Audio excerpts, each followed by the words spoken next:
Today we're going to talk about the different positions on a baseball team and what each person at each position needs to do to be able to be successful. So as you can see, we have each of the positions lined up here, and we'll go through those one by one. It all starts with the pitcher. The pitcher, when he's out there, needs to throw strikes.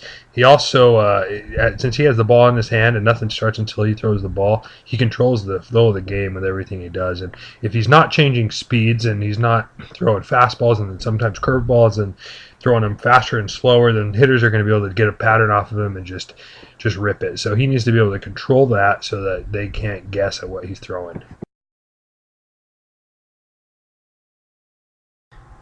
Now we're going to talk about catchers. And catchers are one of the most important positions on the infield because they're the ones who help to figure out how to pitch the opposing batters. A good catcher is going to be able to control the running game that isn't going to let guys steal on him. They're not always necessarily the best hitters, but if they can play good defense, there's always a spot for a good catcher on a team. Now, first basemen are usually one of the bigger hitters on the teams. They're the guys who hit in the middle of the lineup, who are valued for how many hits they can get, especially home runs. And they're not really the fastest runners, but a lot of times they hit a lot of home runs and bring in a lot of guys with RBIs and really do a good job on the offensive side of the ball.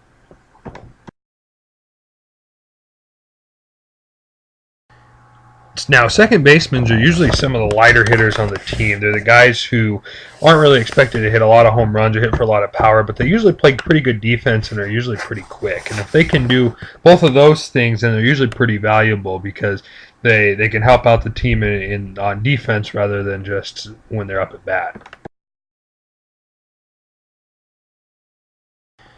Shortstops are actually the captain of the infield. They're the ones who call the defensive plays. Anything that's going to happen, the shortstop knows about it. They're usually one of the best defenders on the team, if not the best. They're usually quick. They cover a lot of ground, have a pretty strong arm, and and usually just help out a lot on defense and do a little bit on offense as well. Third basemen are similar to first basemen in that they're expected to hit for a lot of power and really provide a lot of pop in the middle of the lineup. They actually play the hot corner as well, which means they get a lot of the hardest hit balls right at them and they have to react really quickly. So they usually have a pretty good arm and usually are pretty quick in one step on either side of them.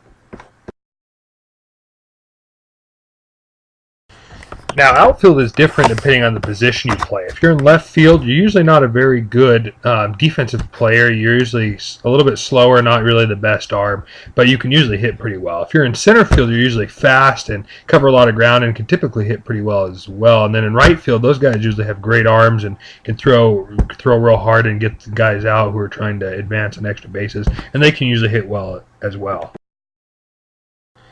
Well, that does it for our baseball positions video. I hope you were able to learn a lot and realize that baseball can be a lot of fun, and really there's a position for each type of person who wants to play. So get out there, have some fun, and let's play baseball.